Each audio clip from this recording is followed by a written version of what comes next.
All right, hello and welcome to our live weekly webinar.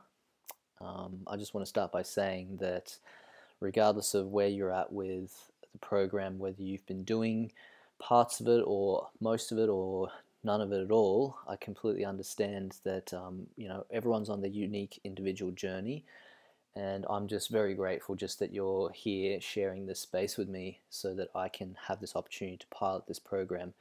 So I understand that there are a lot of aspects of this program that may be going at your pace, that may be going too slow or too fast for your pace. Um, but all in all, I just want to say that I'm very grateful for you for coming on this transformational journey. And that's really what I want to talk about tonight more than anything, is the things that can happen when we are on a transformational journey. And one of those things is that usually sooner than later, at some point, we meet resistance. And resistance is the part of us, and we all have it, that is afraid of change. And we're afraid of that change because with change comes risk, and with risk comes uncertainty.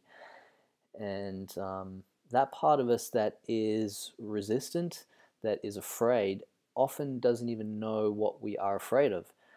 But to the part of our mind that I'm going to call fearful me, um, fearful me really doesn't care what it is that we're afraid of. It just knows that it is afraid because it wants to feel safe, and anything that's uncertain doesn't feel that way. So fearful me feels it's been doing a great job of keeping us alive, and it doesn't want anything to come and mess with that. And that's really natural and normal. That's in all of us. But this is the part that we really need to be able to respond to in a different way. And what I'm going to say is a loving and caring way, if we're actually going to be able to convince fearful me to subside its fears and allow us to create change in our life. It allows us to move forward with what I would call aspirational me. So that is the second part. So we've got fearful me, we've also got aspirational me. And aspirational me is the part of us all that is it's part of our conscious mind. It's it's kind of like the ship of our mind, or the sailboat that wants to set out into new territory and visit new lands and go on an adventurous journey, and is excited and has dreams and visions, and has all these plans that it wants to make happen. But again, unfortunately, our conscious mind or our aspirational mind is not actually the one that is in charge of the ship. And that's not always, that's not a bad or a good thing. It's just how it is. And so the one who actually is in charge of our journey is what I would call unconscious me. So that's the third aspect to us, which is our unconscious mind, who is really the captain of our ship. And our unconscious selves, that it has taken orders really from what it's learnt, and usually what it has learnt in the age between 0 to 7. And I want to explain a little bit about that, just why those years in our life are so influential. What we would call our programming years is because during these years we spend most of our time in alpha and theta brainwave patterns. And these are the same patterns that people are in when they're in a state of hypnosis or meditation. It's the part of us where we have a super learning state, and we are also very open to suggestion. So this is actually the part of our brain that is able to tap into that unconscious self that is the one who governs our life. However, as we become adults, what happens is we develop a part of our mind that is used for creating plans, for analyzing. It's our analytical thinking state of mind that is very alert, is very focused, and is very capable of logical thinking. And so it's a really good thing because, as you see, like if you were to put children in charge of your itinerary for your trip overseas, you probably wouldn't end up going very far, or you'd end up going somewhere completely different, because children generally don't hold that capacity of that analytical mind. They don't have that beta brainwave state going for them that generally develops past 8 to 12 years old. But the problem also with our with being in the beta state of mind is that most of us learn through fear to analyze our life. So along with going into this beta state of learning or putting things together from an analytical point of view, we are programmed in those first 7 years as well with that fearful state of learning. And now a lot of people would say, well, fear is a good thing because it keeps us safe. So I just want to make clear here that there are two kinds of fears. There's a healthy fear and an unhealthy fear. And a healthy fear is obviously one that keeps us out of harm's way, out of danger. But an unhealthy fear is one that has a fear based on what if, what could happen, that really has no real rationale to it, or its rationale is that it fears something that is actually not going to cause us physical injury and harm. Okay, so I just want to make that clear that there is healthy fear and unhealthy fear, and oftentimes what we learn and integrate into our analytical thinking is this unhealthy fear of what could happen. And like I said, it's not based on anything other than that something might happen that I don't know, that I'm not certain with, and what I'm not certain with, I don't know what that's going to do. And that's all it is. It's just a fear of the unknown. So what we want to learn to do then is, as adults, is we don't want to get rid of our beta brainwave state and get rid of that capacity altogether. That wouldn't serve us anything. What we really want to do is learn how to still stay acting in this beta brainwave state, but also know how to tap back in to our alpha and our theta states that we that we naturally tap into as children. So we want to learn how to drop back into those states so that we can drop into our aspirational self. So think about alpha state is our aspirational state. So we want to know how to drop into that state. And what that is, this is the part of us that's, like I said, that's like creative, that's driven for exploration. The part of us that is wants to venture out and has a vision, and it's the visionary in us. And so if we took this as a metaphor as a garden, it's like these are like the plants that we want to grow in our garden. If our mind was a garden, these are the plants that we want to grow. It's like, some people might want to grow palm trees, other people might want to grow daffodils, but whatever it is, they are your plants that you want to grow in your garden. And we only reach into that capacity of opening ourselves up to that vision through being in our aspirational self, and hence the part of the program which is our gratitude. Gratitude opens us up to alpha brainwave states and our aspirational self. So that's massively important. But the second one, the theta brainwave state that I want to introduce you guys a bit to tonight, and we'll introduce more in the program, is the part of us that opens our subconscious mind up to suggestibility, to new programming, to new learning.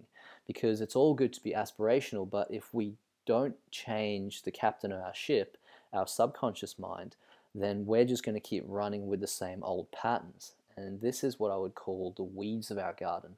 The things that, obviously not our entire garden isn't full of weeds. Like, we've got some beautiful plants in there as well. We've got some amazing habits that we have in our lives. I wouldn't have met a single person yet that doesn't have some amazing aspirational things they're doing with their lives. But there are also the parts that aren't so inspiring and aspirational that we want to change. And that's all this is about, is tapping into that theta, that meditational, that hypnotic brainwave state where we can actually put new programming into our mind. And this is what I, again, with this garden, would use the analogy of pulling weeds out of the garden and aerating the soil so that we can drop in those new plants and fertilizers and make those grow. And so, yeah, I just want to share with you guys quickly a tool of that that can help you to do this. And this tool I've been using now for about almost 4 years in my life, and I can tell you honestly, before 4 years ago, I actually wasn't able to change any subconscious patterns in my life. Like, I had so much resistance come up all the time, and I didn't know how to deal with it, and I wasn't moving forward with the things in my life where I wanted to. I wasn't able to go on any transformational journey and actually get a lasting result. And it all came down to understanding what I'm about to share with you guys. This one very amazingly powerful tool, which I call Unblock Your Emotional Stock. And I'm just going to briefly describe it in this webinar, but I'm actually going to create a video just on that process itself, a meditational process to take you guys through it, because it's that powerful, it's that amazing that if there was one thing that you took from this program, just one thing, this would be it. This would be it. If you could use this one tool, and if you use this tool frequently, you would absolutely create a transformation in your life, no doubt. So yeah, I'm just gonna, like I said, I'm just gonna talk you through this tool in this webinar, and then I'm gonna share it with you later on. And so basically, what this is that when we have a fear or a block come up, a resistance come up, what happens is it doesn't just produce a thought, it produces a feeling. And it produces a feeling in our body that's generally uncomfortable. We don't even know why it is, and generally we run away from it. Sometimes, and most of the time, we're not even conscious that we're feeling it. We just don't want to move forward, and we don't even know why. And this is why I've talked about right from the start of the program. I have no interest in going into the past and figuring out where this fear came from and how it got here. That is irrelevant. You don't even need to know. All you need for this to work is to become aware. And that's again why so much of this program I've talked about being aware when you're moving your body, aware, move with concern of what you're feeling. Because when you don't move with awareness, this is often when we're susceptible to injury, because the body might be telling you something like, you need to slow down right now, buddy. And if you don't honor that and listen to that, snap city happens, you know. And so this is a part of this process, is being very aware and building up what's called mindfulness. And so we need to build up a bit of awareness for this tool to work. But ultimately what it is that as soon as we meet our resistance, we identify that resistance has happened. Okay, I'm stopped in my tracks now. I don't know why. I don't even know what's happening, but I don't want to move forward. I'm feeling something. I'm thinking maybe something first, like, you know, like this is BS, or I don't want to do this, or, you know, this is all too hard. But it's a thought that leads to a feeling, and that thought might not even be conscious. And this is the part that I want you guys to become aware of. When that happens, it's like, okay, I've stopped. Why? Or something, resistance has come up. Feel it in your body. So one is identify. Step two is feel where you feel it. And step three, which is the most difficult part of it, is to, rather than run away from it or making an excuse to go do something else, which often happens, like the resistive mind's going to go do something else, like maybe I got to take care of work, or I got to take care of this other agenda, is to go into the feeling. Go into the feeling fully, as in Finding Nemo, through it, not over it. You can't get over shit. It's just not possible. And that's what people do generally, is they're like, I'll get over it. But you don't get over it. You never get over it, because, or you try to get over it, but you've left it behind. You've still left it there. It's only when we go through it, it's like aerating that soil, is that we create space for something new to come in, for something new to take hold in where an old pattern habit has been running.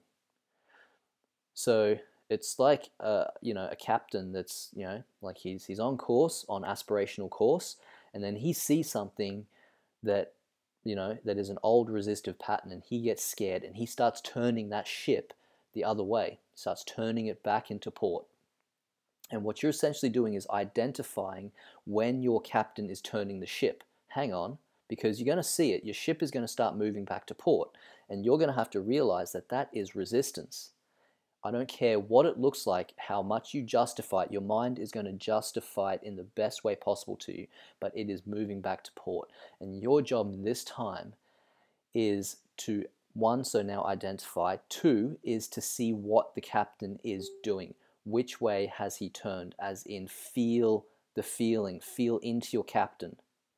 And then the third part is to give space. Be there, fully go into it. Because this is now when you start to merge with your captain and you start to be able to align him back with your aspirational self. So this is massively important, and you don't even have to do that. That's the beautiful part. Your aspirational self will automatically take over the moment you give space for your captain to become conscious of knowing he's veering off his course, as in aspirational self course. Okay? So I'm going to leave you guys with that for this webinar. Thank you for tuning in. I'm going to give you guys that process. I'm telling you, if you do this process, wow, this is the key to transformation. So wherever you're at with the program, you guys are doing amazing. Keep with it. Please stay with it. Try out this technique and enjoy. And yeah, I'll see you shortly.